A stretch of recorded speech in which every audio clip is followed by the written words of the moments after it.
जय श्री राम जी की दोस्तों।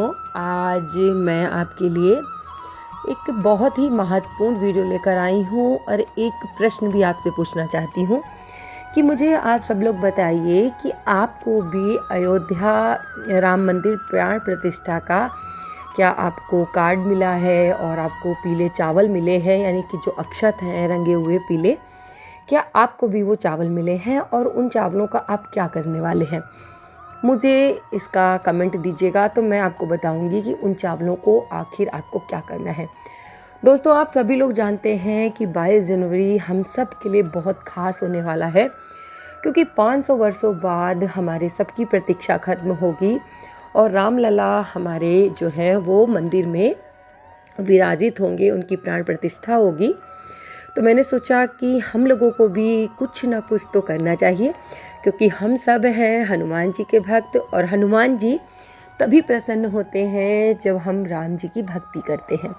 यानी कि अगर हनुमान जी को पाना है तो हमें राम जी की पूजा अर्चना करनी ही चाहिए।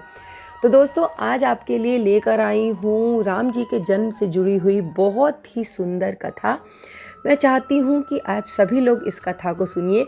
मुझे मालूम है कि आप सब लोगों ने पहले भी इस कथा को सुना होगा, लेकिन आप इस कथा को ज़रूर सुनिएगा और हो सके तो इसे आगे शेयर भी कीजिएगा, ताकि हम भगवान राम की भक्ति को ज़्यादा से ज़्यादा लोगों तक पहुंचा सकें। और एक रिक्वेस्ट और करूंगी कि 22 तारीख को आने वाली जो 22 तारीख है, जिस दिन राम जी की प्राण प्रतिष्ठा होने जा रही है, उस दिन आप सभी अपने घर में कम से कम 5 दिए ज़रूर जलाइए।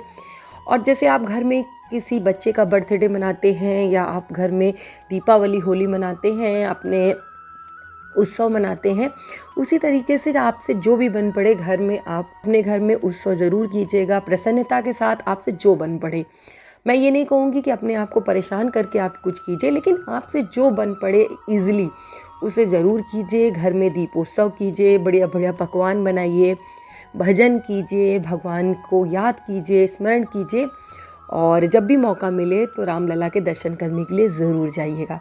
तो चलिए दोस्तों, राम कथा का आनंद लेते हैं। दोस्तों, आप सभी लोग जानते हैं कि भगवान विष्णु ने राम जी का अवतार 3 कारणों से लिया था।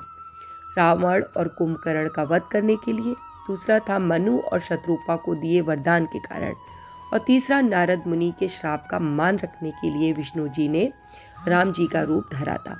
तो चलिए दोस्तों, एक एक करके इन कथाओं का आनंद लेते हैं। पौराणिक कथाओं के अनुसार एक बार सनकादिक मुनि भगवान विष्णु का दर्शन करने के लिए बैकुंठ आए।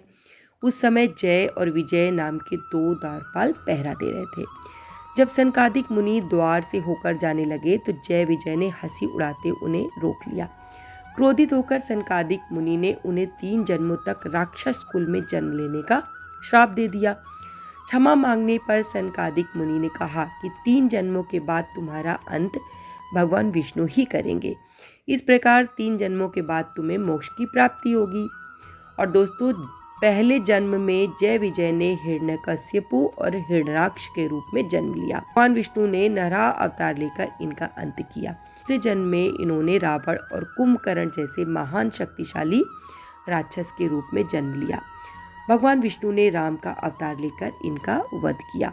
और तीसरे जन्म में दोनों ने शिशुपाल और दंत वक्र के रूप में जन्म लिया था, जिनका भगवान श्री कृष्ण ने वध किया था।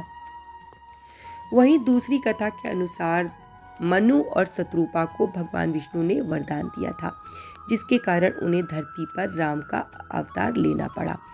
पौराणिक कथाओं के अनुसार मनु और उनकी पत्नी शत्रुपा से ही मनुष्य जाति की उत्पत्ति हुई है। इन दोनों पति और पत्नी के आचरण बहुत अच्छे थे। वृद्ध होने पर मनु अपने पुत्र को राजपाट देकर वन में चले गए। वहीं जाकर मनु और शत्रुपा ने कई हजार सालों तक भगवान विष्णु को प्रसन्न करने के लिए तप किया। कहा जाता है कि कई हजार सालों तक मनु और शत्रुपा ने सिर्फ जल ग्रहण किया था।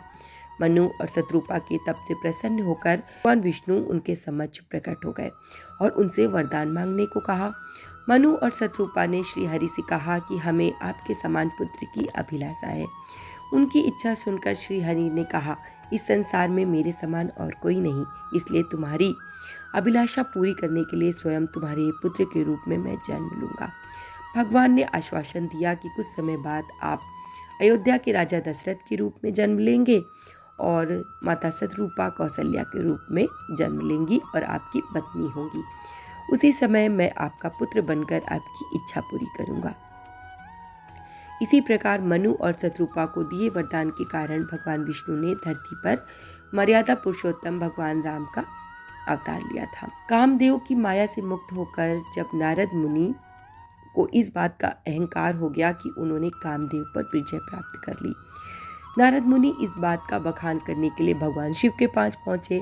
उन्होंने इस पूरे वाक्य को भगवान शिव को बताया, जिसे सुनने के बाद भगवान शिव को पता चल गया कि नारद मुनि को अहंकार हो गया है।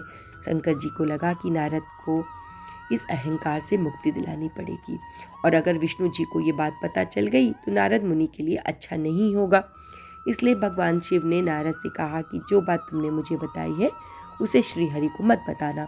लेकिन नारद जी कहाँ मानने वाले थे दोस्तों। वो तुरंत क्षीर सागर में भगवान विष्णु के पास पहुँच गए। उन्होंने कामदेव पर विजय प्राप्त करने की पूरी कथा विष्णु जी को सुना डाली। भगवान विष्णु को लगा कि आज तो नारद मुनि को अहंकार हो गया और उनके भक्त की ऐसी दुर्दशा अच्छी बात नहीं। अपने भक्त के अहंकार को भगवान विष्णु जी सहन नहीं कर पाए। विष्णु जी ने नारद के अहंकार को दूर करने के लिए, मुक्त करने के लिए एक उपाय सोचा। भगवान विष्णु ने जब नारद जी बैकुंठ से लौट रहे थे दोस्तों, तो रास्ते में उन्हें एक सुंदर सा नगर दिखाई दिया, जिसे भगवान विष्णु ने अपनी माया से बनाया था। नारद मुनि अपनी धुन में होने के कारण कुछ समझ नहीं पाए और राजमहल पहुंच गए। राजमहल में राजा की सुंदर पुत्री को देखकर मोहित हो उठे। जब नारद मुनि ने लड़की के हाथों को देखा तो वो दंग रह गए। उसकी रेखाओं के अनुसार उसका पति विश्व विजेता, तीनों लोकों का स्वामी होगा। नारद जी ये देखने के बाद वैराग को भूल गए तथा विवाह की कामना लेकर भगवान विष्णु के पास बैकुंठ गए। उन्होंने भगवान विष्णु से खुद को रूपवान और सुंदर बनाने की विनती की, जिस पर विष्णु जी ने कहा, हे ऋषि मुनि, हम वही करेंगे जो तुम्हारे लिए अच्छा होगा। नारद जी ने भगवान विष्णु की बात को नहीं समझा और वो बैकुंठ से लौटने के बाद सीधे स्वयंवर में पहुंच गए, जहां पर लड़की ने नारद मुनि की तरफ देखा भी नहीं। उसने किसी और के गले में वरमाला डाल दी, जिससे नारद मुनि बहुत निराश हुए। मुनि को लगा कि विष्णु जी ने मुझे रूपवान बनाया, फिर भी राजकुमारी ने मुझे नहीं देखा। ऐसे विचारों के साथ उन्होंने अपना चेहरा जल में देखा, जिसे देखकर वो आश्चर्यचकित रह गए, क्योंकि उनका चेहरा सुंदर नहीं बल्कि बंदर का था। जिसे देखने के बाद नारद मुनि को बहुत गुस्सा आया और वो बैकुंठ पहुंचे, जहाँ पर उन्होंने देखा कि वो राजकुमारी भगवान विष्णु के बगल में बैठी है।